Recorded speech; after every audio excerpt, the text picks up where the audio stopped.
Good morning and welcome back. You're watching World News and I'm your host, Claudia Czerwinska. In an interview with Fox News, U.S. President Donald Trump said that Russian drones shouldn't be flying close to Polish territory, reiterating his disappointment with Russian President Vladimir Putin. He also stressed that the U.S. supports Poland with the intelligence, but emphasized that when he said the U.S. would help Poland, he meant after the war in Ukraine is settled. So I'm disappointed. If you listen to some people, the ones like in Poland were shot down and they fell into Polish territory, but they shouldn't have been that close anyway. They were drones. And do you think it was a mistake? The Polish prime minister said it was not a mistake, that they were intentionally into Polish territory. I can't comment on whether it was a mistake or not. They shouldn't have been there, let's face it. But supposedly they were disabled. When the European Union nations or the NATO nations, because they're similar, very similar, when they're buying oil from Russia, that's not the greatest thing. That's not the deal. And I let it be known, and people were surprised to hear that, but they were doing it quietly and slyly. And you can't do that. If you're going to win, you're going to have to not buy oil from Russia. When I said help by air, I'm talking about security after the war is settled. So after the war is settled, we would help secure the peace. The U.S. and the U.K. signed a multi-billion-dollar tech prosperity deal on Thursday, with major tech giants committing to invest in the U.K. While some experts are playing down expectations over the headline figures, portraying the meeting as a success is seen as crucial. Signed, sealed and delivered. Donald Trump and Keir Starmer have put pen or marker to paper on a sweeping tech investment agreement. What a day. £250 billion flowing both ways across the Atlantic. It is the biggest investment package of its kind in British history by a country mile. As part of the deal, US companies have pledged to invest £150 billion, or 172 billion euros, in the UK economy, creating 15,000 jobs, according to Starmer.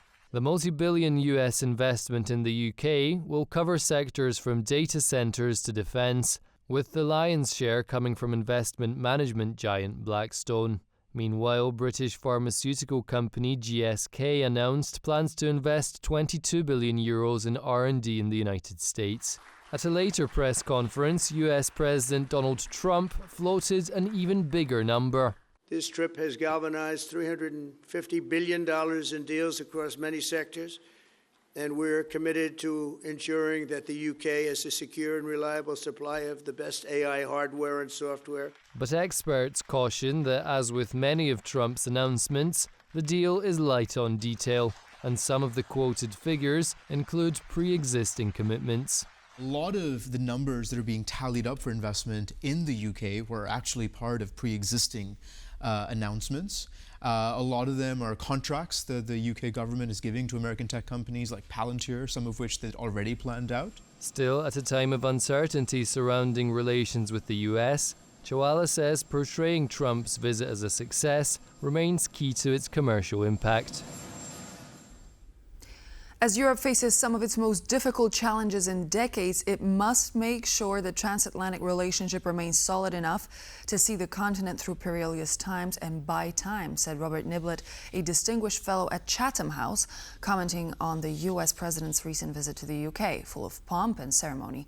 Trump ended his second visit to the U.K. as president on Thursday. The reason the invitation was extended, as we'll remember, when Prime Minister Starmer visited President Trump in the White House all of that time ago and gave that letter from King Charles, was to make sure that the relationship would hang together, given how many differences we had at that time. It's hard to remember, but in those days, President Trump was saying that, President Zelensky was responsible for the war. We had threats of 40% tariffs being imposed on European countries. When you think of where we are today, we are in a better place. So I think the reason for this visit is quite logical. The way I think of it is that Starmer and other European leaders are buying time. Europe has to buy time. We are not strong enough, which is amazing, collectively to be able to confront Russia, certainly over Ukraine right now. We are not strong enough to be able to compete in the new high technology industries of AI against China or America. So lots of tough decisions are having to be taken in London, in Paris, in Berlin, in Warsaw, throughout Europe. And while those tough decisions are being taken, we cannot afford to have at the same time a fight with the United States. The United States has yet again vetoed a draft United Nations Security Council resolution, which demanded an immediate, unconditional, and permanent ceasefire in Gaza. The document also called for the release of all captives held by Hamas, as well as for a lifting of restrictions on humanitarian aid into Gaza. This draft resolution represents the bare minimum that humanity, legality, and morality dictate. It is deeply regrettable and painful that it has been blocked, preventing the Security Council from playing its rightful role in the face of these atrocities and to protect civilians in the face of genocide. We would like to thank the United States for showing leadership and moral conviction by vetoing this biased resolution.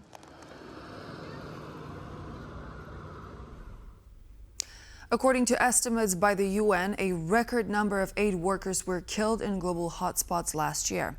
UN aid chief Thomas Fletcher has expressed hope that world leaders will address the issue at an annual gathering next week, as humanitarians could not afford to wait for the U.S. to restore funding slashed by U.S. President Donald Trump back in January. It has been a really rough year, as you say. It's one of those years where every time you think you've hit rock bottom, you hear a kind of faint tapping sound down below, and there are times when I've wondered whether I've got the worst inbox in the world. But of course, what we go through here is nothing compared to what the communities we're serving are going through, and it's their voices we need to put at the heart of this response. Look, we reckon the support is out there. I don't think there is less support for kindness, compassion, global solidarity than there was just because of the results of a few elections. Now, I hope that governments will step up and fill this space, but I hope we can also build this wider movement of citizens that will back that work. And yes, of course, I'll be rattling the can all week. Conversations with traditional donors, including our US friends, but also with new emerging donors and private sector, civil society, and the public at large. The High Court in Novi Sad in Serbia has rejected the prosecutor's request to order a pre-trial detention for 13 suspects over the railway station canopy collapse on November 1st, 2023, which killed 16 people and injured 1. The court's decision places Goran Vesic, the former Serbian construction minister, under house arrest and extends the measures for the remaining 12 by 3 months. The court placed Vesic under house arrest with electric monitoring, banning him from using phones and internet and from receiving individuals in his apartment for 3 more months. The suspects have been charged for allowing use of the Novi Sad rail station despite ongoing construction and no permit, as well as neglect and irregularities in design and renovation. Separately, Vesic, former Minister Tomislav Momirovic, and others are under investigation for suspected corruption in the Serbian-Hungarian railway project, allegedly causing $115 million in budget losses. Since the tragedy, student-led protests have blocked university buildings and are calling for full transparency and the release of documents related to the station's reconstruction.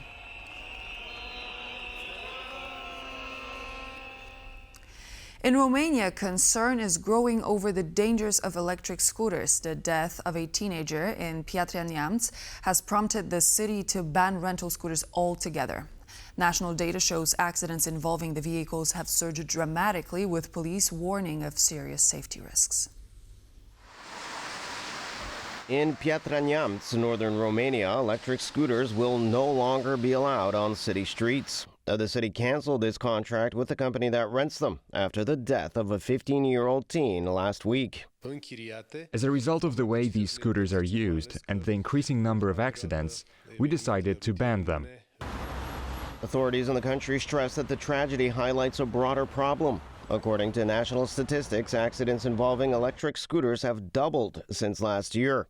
1,618 people have been injured so far this year, resulting in 7 deaths. Officials say most crashes are caused by the riders themselves. Many are children or young adults using scooters without helmets or proper equipment, often on busy streets.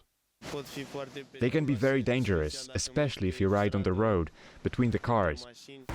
Romanian police warn that the trend is nationwide. Dealers and safety advocates argue for stricter rules, including mandatory training, registration, and insurance.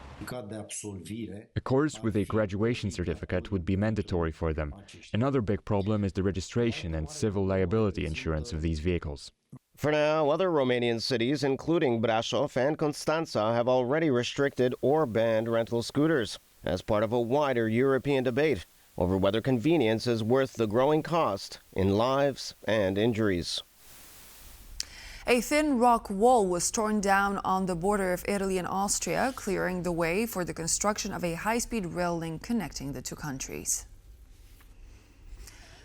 The demolition of the wall marked an opening of the tunnel connecting the Italian and Austrian sides of the city of Brenner.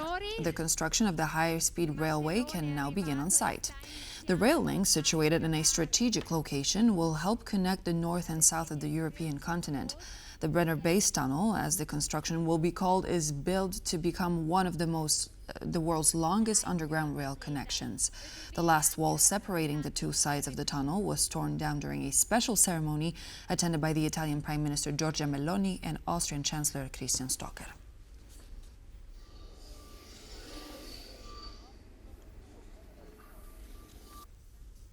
Political drama in Warsaw over a booze ban proposal in Poland's capital. The city's council has signed off on a limited pilot ban of a nighttime alcohol sales, which will roll out over the coming year. But the months-long debate ended in a walkout, with the deputy mayor quitting on the spot. Randy Potts has more.